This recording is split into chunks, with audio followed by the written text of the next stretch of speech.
I like wasn't doing that well. I was like very intimidated by the city, and like the faces of the people on the street would just feel to me like they were angry and very cold, and if I like dropped dead, no one would care. That was just like the vibe I was getting. Anytime I would go on the train when I first moved there, I would literally have a panic attack, and it started to be that I would be like, okay, well I can't go on the train because like I'm gonna have a panic attack. The really bad part about this was I was like slowly running out of funds. I had a certain amount of money saved up, but like not enough to cover the entirety of the lease that year. 2 months pass with me basically spending all of my time in my room. I applied to a bunch of restaurant jobs over the internet. I applied to like an Olive Garden that was so far, very deep into Long Island, but I was like, you know, I can apply to this alone in my room. But I eventually realized that like I was gonna have to venture out into the cold, hard city and like actually face my fear and talk to people and like give them my resume. So around the same time, I was also worried that I was like really dehydrated. Cheers. So I was drinking like a lot of water every day. So the day that I decided to go out, I was like, I'm gonna drink 3 glasses of water because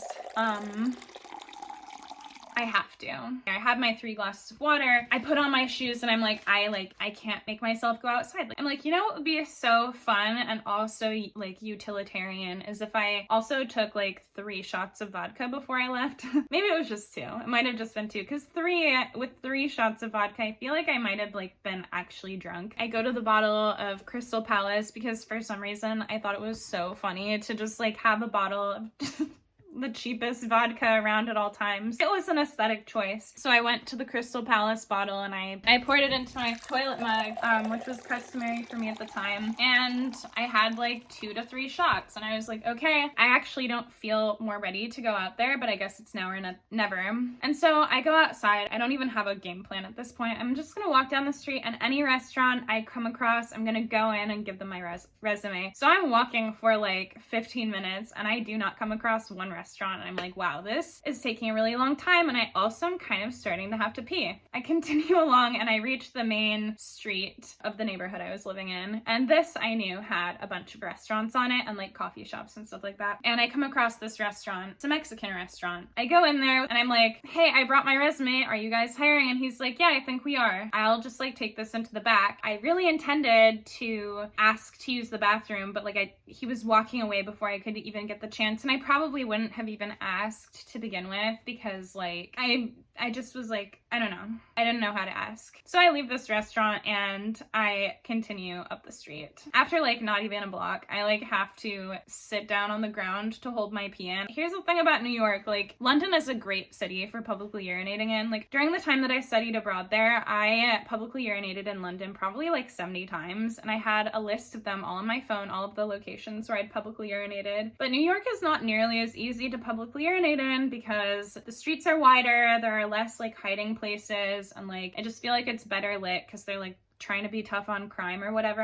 And it was also like daylight. It was probably like 4 p.m. It was the winter, or it was March. So it got dark like relatively early, but like it was not dark enough to, it was not dark at this point. So I was like, okay, I'm just gonna have to like sit, hold my pee in for a second, and then once I feel like I can go, I'm gonna go forward. Luckily, I come across this coffee shop. I'm really trying to hold it together. I'm like, hey, I just brought my resume and I was wondering if you're hiring. I'm sure that I tripped over my words. My entire brain power is going towards my bladder. I'm like, this is the only thing.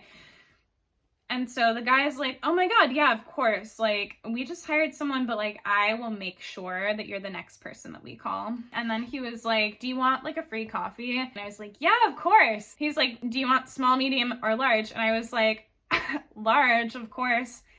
What was I thinking? And so he starts like very slowly making me this coffee and he's like, so like what's your star sign? And I was like, oh no, he's like coming on to me. And I'm like, I am a Scorpio. And he's like, oh, a water sign. I knew it. And as he like starts to talk about water signs and water, I like start to pee my pants just a little bit. And I'm like, and I stop myself. But he just like keeps on talking about astrology and I'm like, I don't think I can ask him if I can use the bathroom. I was going to, but now that he's hitting on me, I can't. I also felt like the pee was going to be really long. He might assume that I was pooping in there. And so I was like, okay, I'm not gonna pee in here. And I'm like, I actually have to go. I have to meet a friend, but it was so nice to meet you. And he was like, yeah, I'm sure I'll see you soon, which he didn't see me soon. They never even called me back, which makes sense because I don't have any coffee shop experience. And honestly, they definitely would have regretted hiring me because I'm so bad at food service and I spill stuff a lot and I have a really short attention span. So like I always forget what I'm doing and I like forget to close freezers and stuff, and then they get really mad at me and then I cry because they yelled at me. But that's like kind of beside the point. The point is I'm walking in that way where it's like you can tell that someone really has to pee, where you're like, and I'm hoping that no one notices because unfortunately for me, it was now rush hour. It was like 5 o'clock, or maybe it was like 4:30. It was like 4:45. So it was getting close to rush hour. So I get on the train and I'm like, you know, I probably should have stood up so no one could smell me, but at this point, I just had no choice. I was like, if I keep standing up, I'm going to full on pee my pants. And so I sit next to this woman and she does not seem to notice that I smell like pee. And she like starts to strike up a conversation with me. She's like probably a 50-year-old woman, very nice. She's like, oh my God, you're so pretty. Like, do you have a boyfriend? I was like, no, I don't have a boyfriend. And she's like, I have a feeling you're gonna get a boyfriend really soon. And I was like, I wonder what tipped her off on that. It definitely isn't the fact that I'm literally peeing my pants right now. So I get off the train. Luckily, it's a very short train ride. I had planned on walking back, but there was just like no way that I was going to walk back. And so I get out of the train station, and unfortunately for me, it was an 8-minute walk back to my apartment from the train station. And so I had a long way to go to get there. So I'm walking down the street and it is labored, and I'm like, my pee is probably down to here.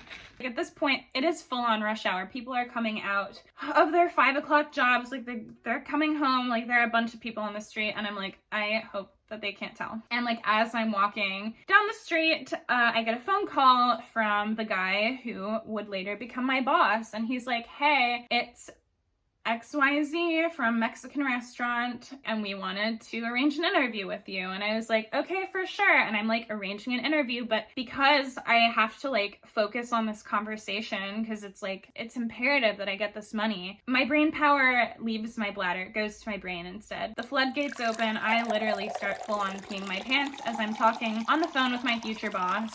And then he's like, okay, thank you so much. I'm looking forward to meeting you. And I was like, yeah, of course. And I just like, it's so wet. So I turn onto my street. I have no choice but to drop my pants, my tights really, and publicly urinate in front of my building, which was slightly secluded off to the side. And then like, you know, people were stepping in my pee as they came home from work that day, but like, who cares? But yeah, I've been peeing like that for like basically like 15 minutes and I still had more pee come out. So the coffee shop guy definitely would have thought I was pooping. So yeah, then I went upstairs and obviously I like took a shower and changed my tights.